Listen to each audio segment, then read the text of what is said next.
The release of a new documentary. It's just come onto Netflix, The Travellin Band. It's fantastic to see it. It was of your time with Creedence Clearwater Revival, of course. It was your first trip over to Europe, to the UK. It's the film performance of your time at the Royal Albert Hall, one of the shows you did there. But there's some fantastic other footage on there as well. But first question, why did this one take so long to come out? Well, when John was trying to get out of his contract with Fantasy after Creedence had broken up, there was a lot of back and forth and negotiation, and we made sure that we didn't do anything extra when we were recording, nothing other than what was going to be on a record. Yeah. Because we didn't want to have something in there that was not acceptable, meaning it's not as good as what the end product ended up being. You don't want that in their hands. They would have the rights to it. So we made sure we didn't leave anything. Now, we were doing in the process of doing a 1 hour television special.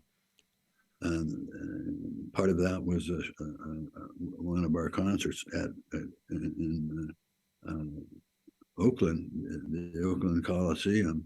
That being our backyard, and East Bay at any rate. So that show was filmed as part of that special, and they stored it and the record company did, and right next to it was the Royal Albert Hall tape. Well, they wanted to put the Royal Albert Hall tape out, and in John's negotiation, he said you can only release one previously unreleased record, and that's it. And that got accepted, and so they put it out, and when it was done, they brought a copy over and asked me to listen to it, see how it played out. And the first thing I hear is Big Daddy Tom Donahue, and that is not an Englishman. Let me tell you what. Hey, Creedence Clearwater Revival coming. I want to boogie for you, shake your booty. You know what I mean? I said, that's not an Englishman. I said, you put out the wrong record. I said, this is the Oakland show, and now, and they put it out with Royal Albert Hall, and they actually had the nerve. I wanted to punch them. They said, well, just don't tell anyone. Oh, really? Come on, what are you, out of your mind? So anyway, nothing came out, and so all these years, John has changed his thinking on it, and he's it worked to get him out of his contract, that and some other things. So that's all history. And we have this really cool project. There are 3 songs from Oakland show. There are 3 songs from Woodstock. Yep. And then some interviews and some us goofing around. 25-year-old rock stars riding bicycles into hotel lobbies, things like that. I didn't steal the bicycles for us. I just commandeered them for a short run. Of course. In one of the dinners, we had a lot of dinners. We were meeting the record company people in those markets. And so it was business, but it was boring. So I found these bicycles, one of the bigger ones, and had a nice big lobby you could ride around in there, and most all of that show was when we were having fun.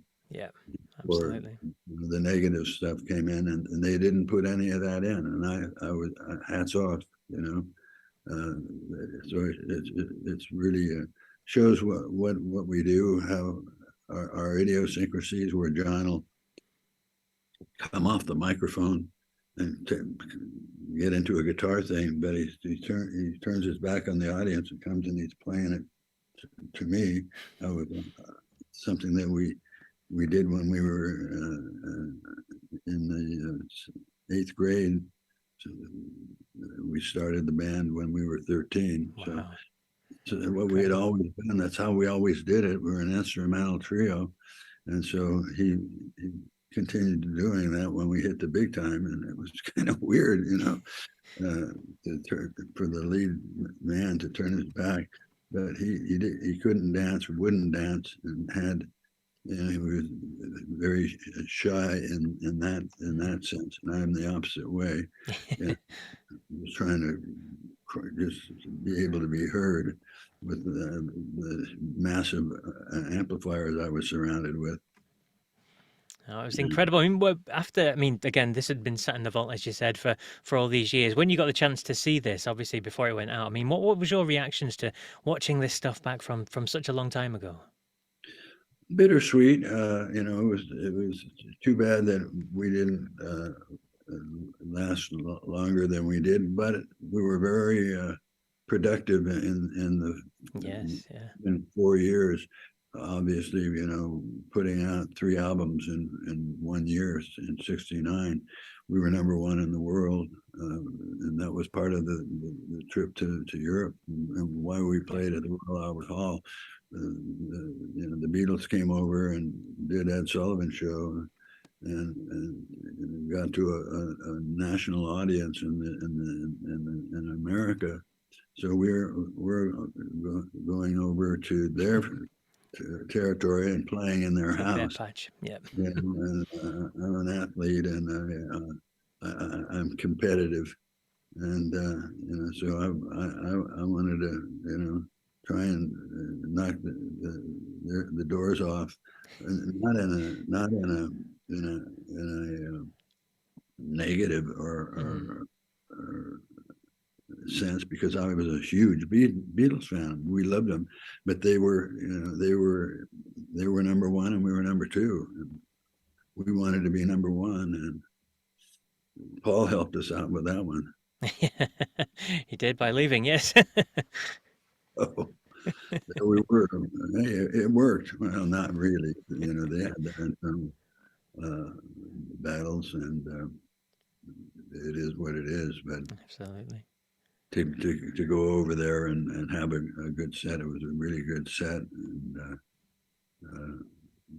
we went over and played rock and roll the way it should be played, and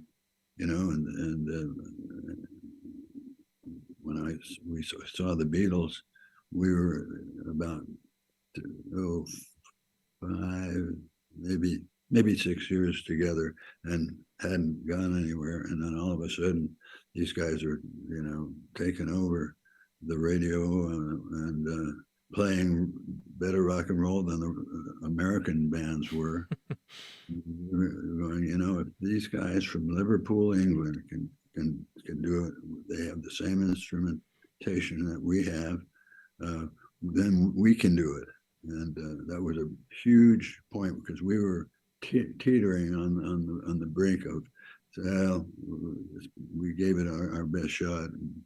But seeing them do it and do it so well, we said we can do it, and that was a huge shot in the arm for us. Yeah, absolutely.